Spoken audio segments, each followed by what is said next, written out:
cold, it gets me saying, I'm not going to apologize to anyone. I've even found myself apologizing to my own accountant about inconsistency. Not, I mean, I'm a perfect bookkeeper. I keep records on everything. But like, if there's something I'm not completely maxing out, I would apologize and I'd say, no, it's my money. This is what I'm doing it right here, right now.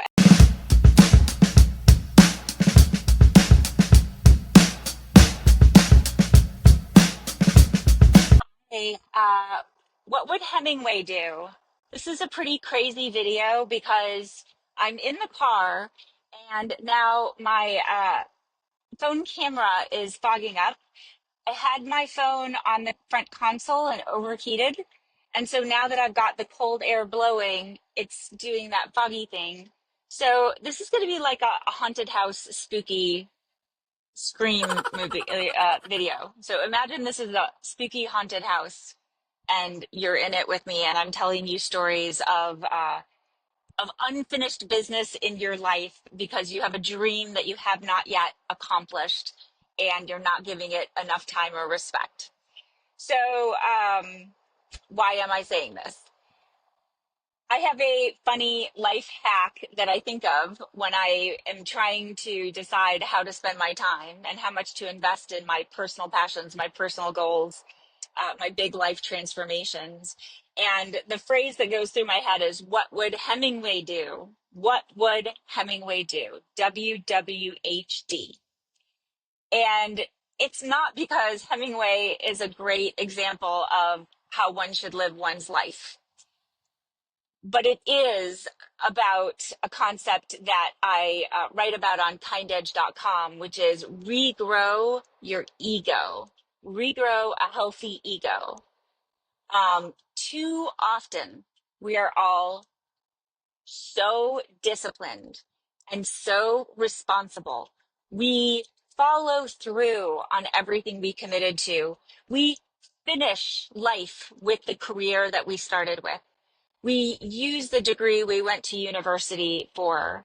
We never make big changes. We continue to buy the next best car. We follow through dutifully on everything at the expense of doing something big and different and new and disruptive in our lives because we want to.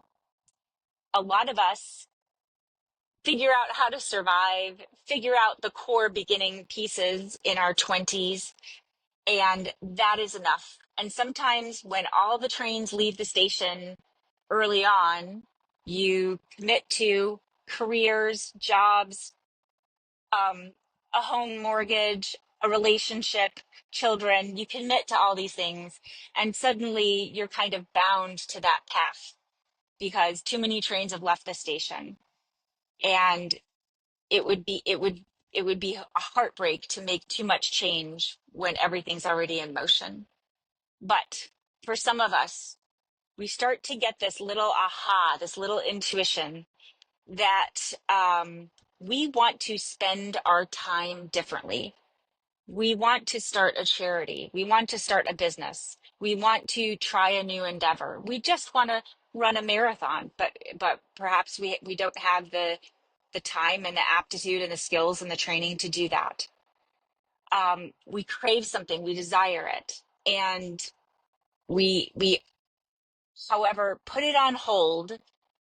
And I think with my home having gotten flooded, with the pandemic, with other life events that were shocking. I'm driving to Florida State right now as a kind of an emergency because there was a shooting at my son's school. So I want to go up and visit my son. He's okay, he's fine, but it's very unfortunate that the shooting at Florida State occurred, and I got to go be with my son and taking the dog.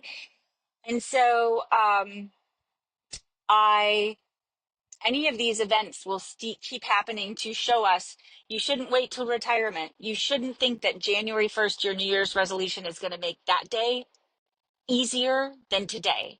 Nothing is going to be easier.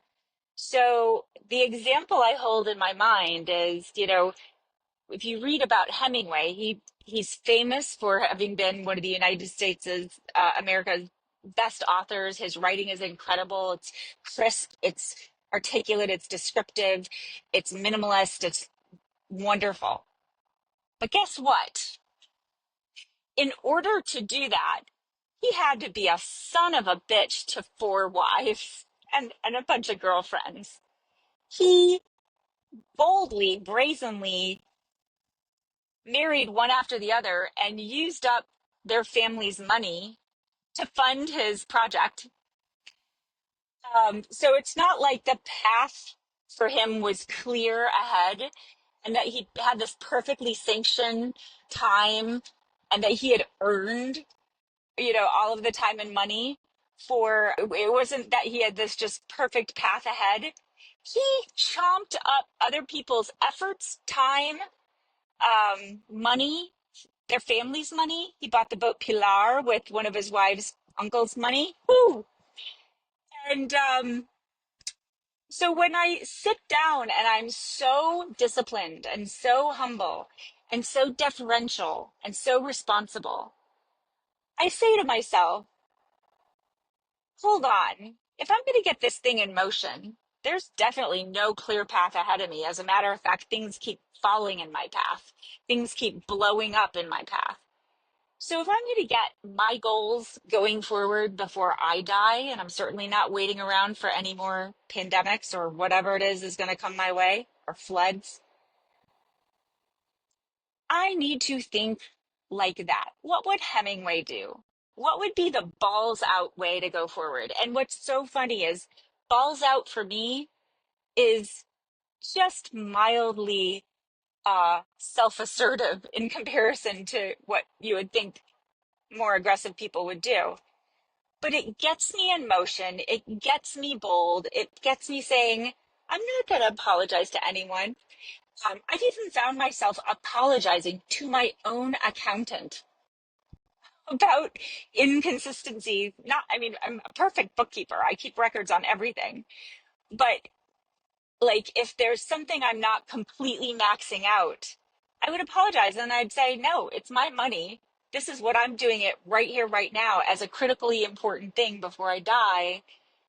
And he, of course, doesn't expect me to apologize. But it's just that I'm kind of speaking to some imaginary person in the mirror of, you should be strategically maximizing that benefit. And you should, you know what? I own this. I own everything. And okay, Google's telling me there's police ahead. I'm not speeding, so I'm okay about that. So I just think, what would Hemingway do? Would Hemingway sit around and say, oh, I'm not going to work on my next book because I'm afraid of using 10 more dollars? Um, and I'm not going to use up other people's money. I'm definitely not in that mode. But I'm just saying, if you need to write an extra check that you wouldn't normally write, but you're getting the best software, or you're having an important meeting, or you're getting exposed to something that you're entering into a network or a world, maybe you want to become something. Maybe you want to become a screenwriter, but you don't know the first thing, and you pay $1,000 to go and plane flights and hotel to go to this screenwriters conference, and you feel like you don't have permission because nobody gave you permission. Well, eat up that extra cash, go dig into that world, light a fire, get it going. You will unlock the alternate ending to your life. And if you have an itch, a craving, a dream, something that is on hold, I encourage you to join me on this kindedge.com journey, because I want you to unlock the alternate ending to your life, because there is not enough time left to do all the experiments and the trials you need to learn and get in motion in that new life. So I hope this little concept helps. And it's just a funny concept of, I'm not saying you should be an SOB, but I'm saying you can think a little bit like Hemingway. All right. Peace.